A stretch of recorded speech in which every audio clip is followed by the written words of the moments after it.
Hello, everybody. Welcome back to the Real Estate Rundown with Shannon Robnett. Hey, wanted to talk with you. I've been getting this question a lot lately. Lockdown's coming to an end. We're getting back our lives. Now a good time to buy. You know, it's it's kind of like oxygen, right? When you need it, you need it. I want to tell you a little story, and I want to see if you can figure out who the smarter person was. And I use this story because these are two very close people to me. One is my parents, and one is a really good friend of mine. In 2007, my really good friend bought a house in a really nice part of town. He was feeling pretty good about himself, had been working at his business for quite some time, was feeling quite successful, and he and his wife rewarded themselves with a great real estate purchase, and they bought a really nice house. They paid about $700,000 for it. And that was a lot. That was a lot in the time, in the market, in everything. And they bought that in 2007, and it wasn't but about 18 months later, the market started to falter. Things started to go south, and we started to see the effects of the economy crashing into 2008 and 2009. And I remember talking with my friend and trying to figure out what he was going to do. And, you know, he applied for some help. He got some reduction on his principal.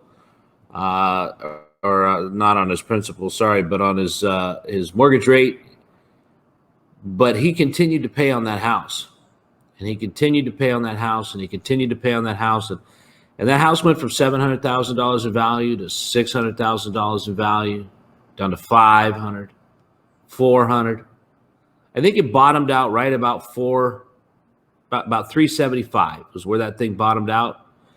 The whole time he was paying on it just like it was a $700,000 house, and he kept making that payment, and all around him there was foreclosures happening, and people were giving the house back. And then we heard a lot of statements like, "Man, I'm not paying that kind of money for a house that's only worth $350,000." But he kept paying. That was 13 years ago. You do the math on that, and he is halfway through his payment cycle on a 30-year loan. He paid when it was painful. He paid when it was easy.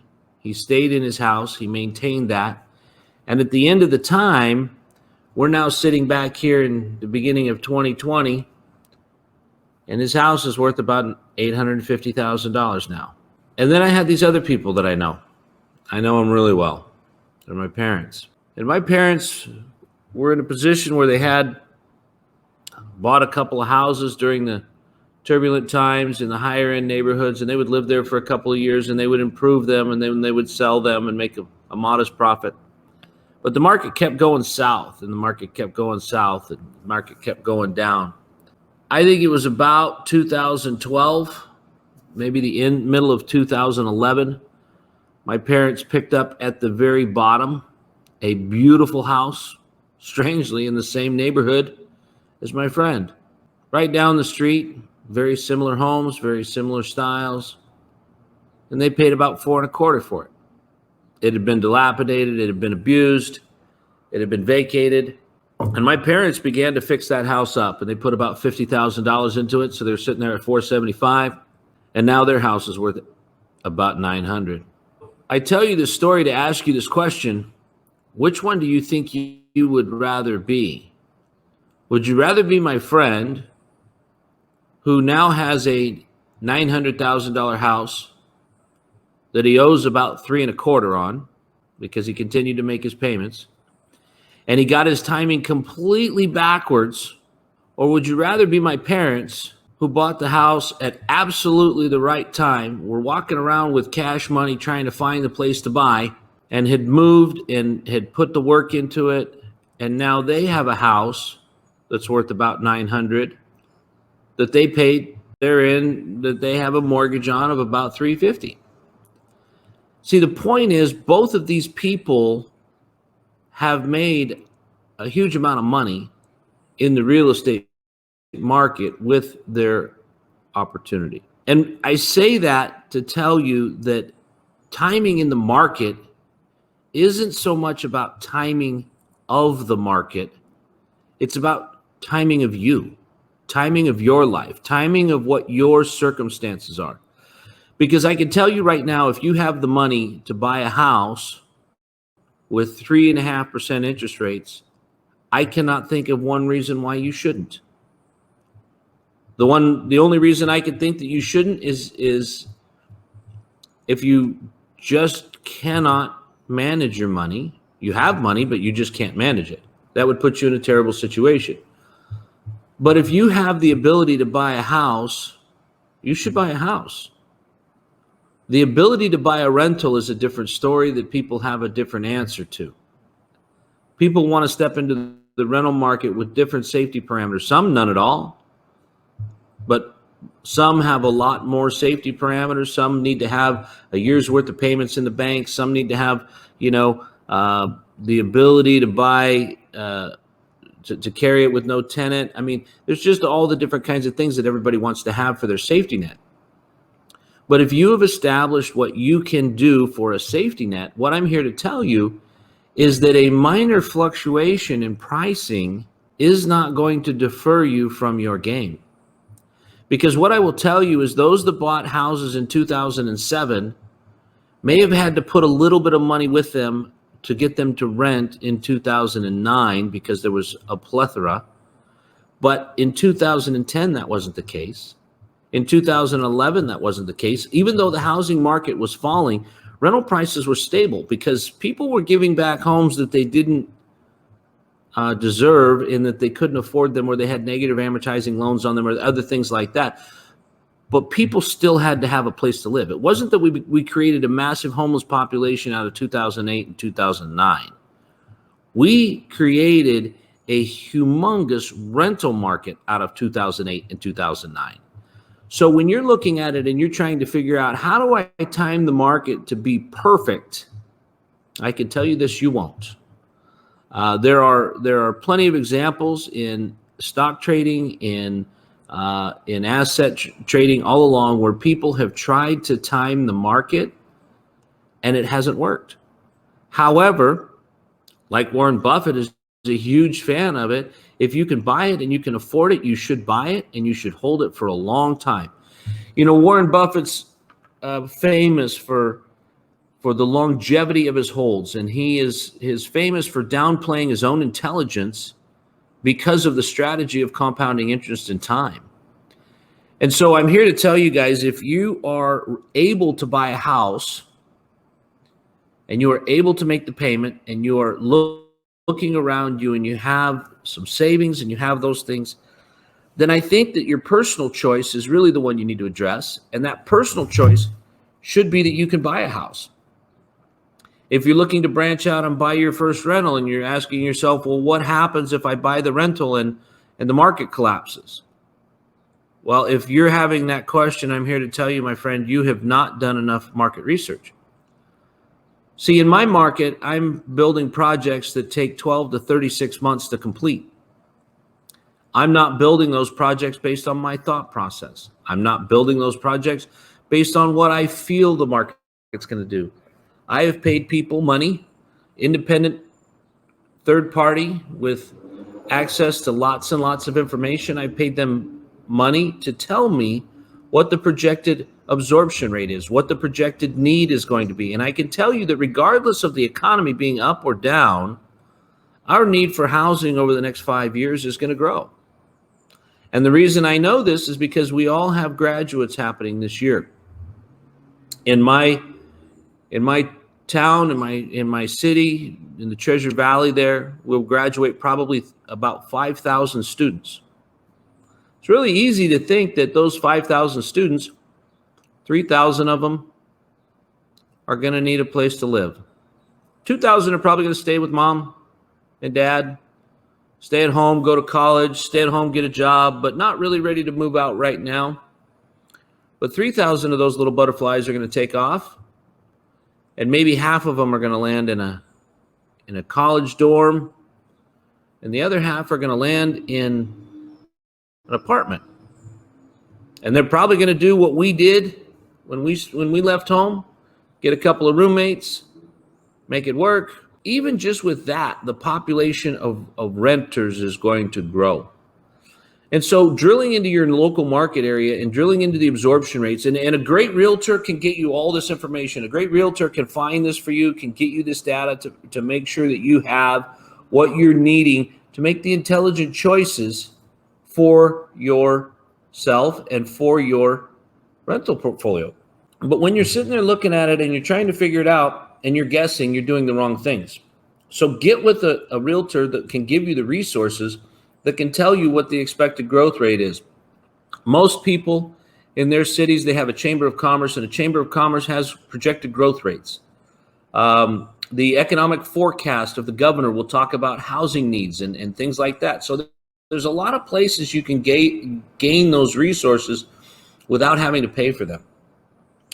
But the thing is that you have to identify what is your goal. See, in my friend's case and my parents' case, their goal was simply to buy a house and to live in that house and to stay in that house and to enjoy that house. Theirs wasn't to rent it out. But if yours is to rent it out, you need to ask yourself, are you going to do the fix and flip? Are you going to buy a trash pile and fix it up and get it flipped out to another person? Are you going to do the BRRRRRRR situation where you are buying, rehabbing, refinancing, or renting, and refinancing? Or are you going to just buy a rental? And again, that's a personal choice. When I look at me, I look at what I like to do. I look at my spare time. I look at my free time, what my leisure activities are, what my fun activities are. They're very different than my father. And that's not a bad thing. My father loves nothing better than to build a cabinet or a clock, maybe lay a little tile, maybe build a really beautiful, ornate gate. My father's a craftsman, and he really enjoys that. I've got an uncle that builds beautiful laminated canoes. These things take hours. I mean, it's ridiculous the amount of time that goes into these. And when they are done, they are such a work of art. But the pride that my uncle has in these canoes is beyond that, because it's what he enjoys, right? I don't like doing that. I like doing other things. I like manipulating spreadsheets. I like looking at real estate. I like doing things. It's not that I'm lazy, but building a cabinet is going to involve a trip to the emergency room at some point for me. And that's not usually how I like to spend my Saturday. So when I look at buying a rental, I want to buy a rental that's pretty much ready to go. Pretty okay.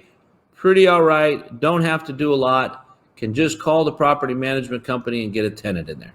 By the way, if you're looking for resources on need, property management companies are great for that, because although a lot of them will tell you, oh yes, we need more, a lot of them can tell you with their track record and their portfolio how fast they've been able to make things rent and what part of the town is the best part, where to get your best value, where to get your best rents. So they're always a great resource to reach out to. So once you figure that out, I recommend personally, if you're just getting started, nice little 2-bedroom, 1-bath, 3-bedroom, 2-bath, something small. Buying something 2,500 square feet on a quarter of an acre with a big yard and a pool and all of that stuff, 6 bedrooms, woohoo, that's not a good idea. Because the reality is, when you look at that, your rental market is based on rent per square foot. And when you look at in my market, a $260,000 house is going to be a 1,400 square foot, 3-bedroom, 2-bath, nice little lawn, cute little place, 2-car garage. And that's going to rent for about $1,600. So if I do the math, that's about $1.20 a square foot. If I'm looking at a large house on a large lot, 5 bedrooms, 6 bedrooms, I'm going to attract a large family. And I don't know how big your family was growing up, but big families are kind of hard on stuff. Young kids spilling this, running through the house, crayons on the wall, chalk on the sidewalk, all those kinds of things. Not that that's a bad thing. I loved watching my kids do that.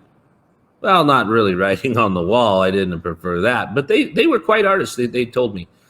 But what I found is that if you're buying something like that, you're going to be in about the $450 range in my area, and it's going to rent for about $2,700 a month, $2,800 a month. So your cost per square foot is going to go down to somewhere around 85, 95 cents. Not a great return, not as good of a return as what you're going to get out of the typical tiny or adequate 1,200, 1,300, 1,400 square foot 3-bedroom, 2-bath. So now that you've identified your 3-bedroom, 2-bath as what you want to buy, and you've gone to find that, and you've gotten your property manager lined up, and you buy it, and the market drops, what are you going to do? Well, you're going to reach into your savings, you're going to reach into your extra accounts, and you're going to make sure that you still have enough to pay that payment. See, what happens most of the time is the market doesn't stop. It's not, people have this thought process that when the engine goes out of an airplane, it completely falls out of the sky like a stone. And it doesn't. It glides. In fact, did you know that a 747 can glide for 1 mile for every 1,000 feet of altitude with no engine? So at 30,000 feet, that gives your pilot 30 miles to figure out what to do. Now, with a plane that size in the middle of Kentucky, that might not be enough time. But the reality is there's a serious glide ratio to that. And it's going to be the same with real estate. So when you're thinking about that and you're worried that, oh my gosh, what if I can't rent it? My mortgage payment's $1,200. What if I can only get $1,000 for it? What am I going to do? Well, I can tell you exactly what you're going to do. You're going to pull $200 out of your wallet, and you're going to put with it, and you're going to make the payment, and you're going to move on. But how long are you going to have to do that? Forever? No. Until the market picks back up. What has been a low rent cycle? We haven't had a low rent cycle in the last 25 years where rents have depressed to the point that it's painful.